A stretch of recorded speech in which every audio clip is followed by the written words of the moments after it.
Antes de começarmos essa jornada épica pela antiguidade, aproveite para curtir o vídeo, compartilhar com quem gosta de história e se inscrever no canal. Isso ajuda muito a mantermos conteúdos históricos profundos como este no ar. No século I antes da Era Comum, a região que hoje conhecemos como França era chamada de Gália. Um vasto território, rico em recursos, mas dividido em dezenas de tribos e clãs. Era um mosaico de povos, tradições e alianças instáveis. Enquanto a República Romana, em plena expansão, buscava poder e prestígio, um comandante ambicioso estava prestes a usar a Gália como o palco para sua glória eterna. Este é o relato das Guerras Gálicas, a campanha militar que transformou Júlio César em uma lenda, selou o destino da Gália e moldou o futuro da Europa Ocidental. Para entender a conquista de César, primeiro precisamos conhecer a terra que ele pretendia dominar. A Gália não era uma nação unificada. Era habitada por povos celtas, como os arvernos, os éduos, os helvécios e os belgas, cada um com seus próprios líderes, costumes e deuses. Sua sociedade era rigidamente hierarquizada, liderada por uma aristocracia guerreira e pelos druidas, sacerdotes que não eram apenas líderes espirituais, mas também juízes, conselheiros e guardiões do conhecimento. As rivalidades entre essas tribos eram constantes e profundas. Os éduos, por exemplo, eram aliados de longa data de Roma, enquanto seus rivais, os arvernos, buscavam afirmar sua própria hegemonia. Para Roma, a Gália era estrategicamente vital. Era uma barreira contra as tribos germânicas do outro lado do rio Reno e uma ponte terrestre para as províncias da Espanha. Além disso, suas terras férteis e minas de ouro eram um prêmio cobiçado. Essas divisões internas e a riqueza da região seriam a porta de entrada para uma das campanhas mais decisivas da antiguidade. Enquanto a Gália fervilhava com suas disputas internas, em Roma, uma estrela política ascendia. Caio Júlio César. Nascido em uma família patrícia, mas sem grande fortuna, César era um mestre da política. Ele construiu sua carreira com discursos carismáticos, alianças estratégicas e uma ambição sem limites. Formou o primeiro triunvirato com Pompeu, o Grande, e Crasso, o homem mais rico de Roma, uma aliança que lhe garantiu poder e influência. Em 58 antes da Era Comum, como recompensa por seus serviços, César foi nomeado procônsul, ou governador, de 3 províncias, a Gália Cisalpina, a Ilíria e a Gália Narbonense. Essa posição lhe dava o comando de 4 legiões, cerca de 20.000 homens. Para qualquer outro político, seria o ápice da carreira. Para César, era apenas o começo, endividado e faminto por glória militar. Ele viu na Gália não apenas um território a ser administrado, mas a oportunidade de conquistar riqueza, prestígio e a imortalidade histórica que tanto desejava. A oportunidade de César não demorou a chegar. A tribo dos helvécios, pressionada por povos germânicos, decidiu migrar em massa, através de território romano. César viu nisso o pretexto perfeito para intervir.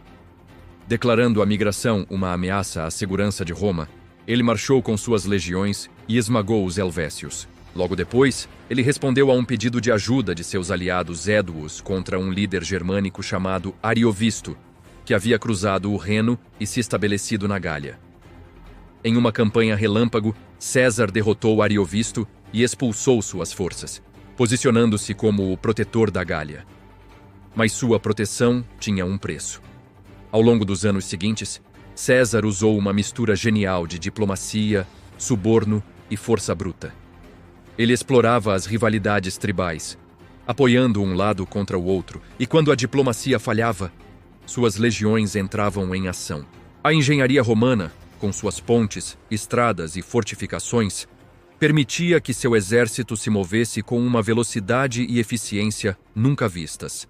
Cada vitória, cada avanço, consolidava sua reputação como um estrategista brilhante e um líder que inspirava lealdade absoluta em seus homens.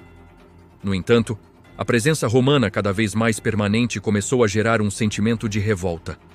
A resistência local, antes fragmentada, estava prestes a se organizar.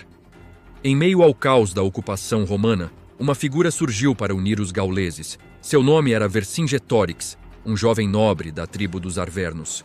Carismático, inteligente e um líder nato, Vercingetorix percebeu algo que ninguém antes dele havia conseguido.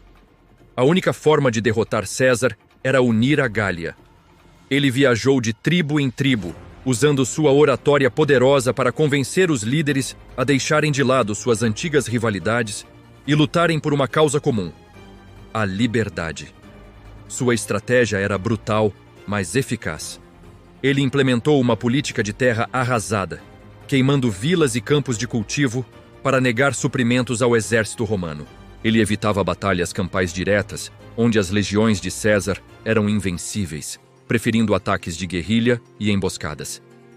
Pela primeira vez, a Gália não era um conjunto de tribos em conflito, mas um povo lutando por sua identidade. Pela primeira vez, a Gália falava com uma só voz, e essa voz tinha nome: Vercingetorix. A união das tribos sob o comando de Vercingetorix mudou o curso da guerra. César, que estava na Itália, teve que cruzar os Alpes em pleno inverno para conter a rebelião. O confronto se tornou uma corrida contra o tempo. Vercingetorix infligiu derrotas dolorosas aos romanos, culminando na Batalha de Gergóvia, a cidade natal do líder gaulês. Lá, César sofreu uma de suas raras derrotas, forçado a recuar. O moral gaulês estava no auge. Contudo, Vercingetorix cometeu um erro fatal. Em vez de continuar com sua tática de guerrilha, ele decidiu enfrentar César em uma batalha de cavalaria. A cavalaria romana, reforçada com mercenários germânicos, saiu vitoriosa e Vercingetorix foi forçado a se retirar para a cidade fortificada de Alésia. Ele acreditava que as muralhas da cidade poderiam resistir a qualquer ataque romano, enquanto aguardava reforços de toda a Gália. Alésia se tornou o ponto focal da guerra. O destino da Gália seria decidido ali, em um único local, onde a engenhosidade romana e a resistência gaulesa seriam colocadas à prova final. O que se seguiu em Alésia foi uma das maiores proezas de engenharia militar da história. César, em vez de tentar um assalto direto às muralhas da cidade, decidiu sitiar Vercingetorix. Ele ordenou que seus homens construíssem uma gigantesca linha de fortificações ao redor de Alésia. Essa muralha, com 18 quilômetros de extensão, era composta por paliçadas, torres de vigia, fossos e armadilhas. Mas César sabia que um exército de socorro gaulês estava a caminho. Então, ele fez algo extraordinário. Construiu uma segunda linha de fortificações ainda maior, com 21 quilômetros, voltada para fora. Ele estava sitiando a cidade e, ao mesmo tempo, se protegendo de um ataque externo. O exército romano estava agora preso entre dois inimigos. Dentro de Alésia, a fome se tornou insuportável. Do lado de fora, um exército de socorro com mais de 200 mil gauleses chegou e atacou as linhas romanas. Por dias, a batalha foi feroz em duas frentes. Os romanos lutaram desesperadamente, com César movendo-se pessoalmente ao longo das linhas para inspirar seus homens. No clímax da batalha, quando a defesa romana estava prestes a ceder, César liderou uma carga de cavalaria que atingiu a retaguarda do exército gaulês, causando pânico e uma retirada desordenada. A esperança de Vercingetorix havia acabado. Em um ato final de sacrifício para salvar seu povo da fome, ele se rendeu. Cavalgou para fora de Alésia, jogou suas armas aos pés de César e o destino da Gália foi selado. A queda de Alésia marcou o fim da resistência organizada na Gália. César passou o ano seguinte pacificando as últimas tribos rebeldes, mas a guerra estava vencida. As consequências foram imensas. Estima-se que 1 milhão de gauleses morreram e outro 1 milhão foi escravizado. Para César, a conquista da Gália trouxe uma riqueza inimaginável e uma fama sem precedentes. Suas legiões eram agora as mais experientes e leais de Roma. Esse poder e popularidade inevitavelmente o colocaram em rota de colisão com o Senado e com seu antigo aliado, Pompeu, levando à guerra civil que transformaria a República Romana no Império Romano. A Gália, por sua vez, foi profundamente transformada. Nos séculos seguintes, ela se tornou uma província romanizada. O latim substituiu as línguas celtas e a cultura galo-romana floresceu. As guerras gálicas não foram apenas uma campanha de conquista territorial. Foram o alicerce de uma nova era para Roma e para o mundo ocidental. Entre estratégia, liderança e decisões que ecoam até hoje, as guerras gálicas permanecem como um dos capítulos mais marcantes da história antiga. Um confronto brutal que destruiu um mundo para construir outro.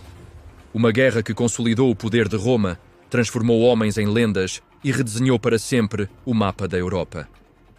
A história de César e Vercingetorix é um testemunho eterno da ambição humana, da luta pela liberdade e do poder de um único indivíduo para mudar o curso da história.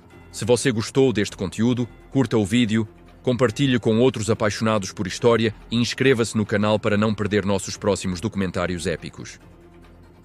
Obrigado por assistir.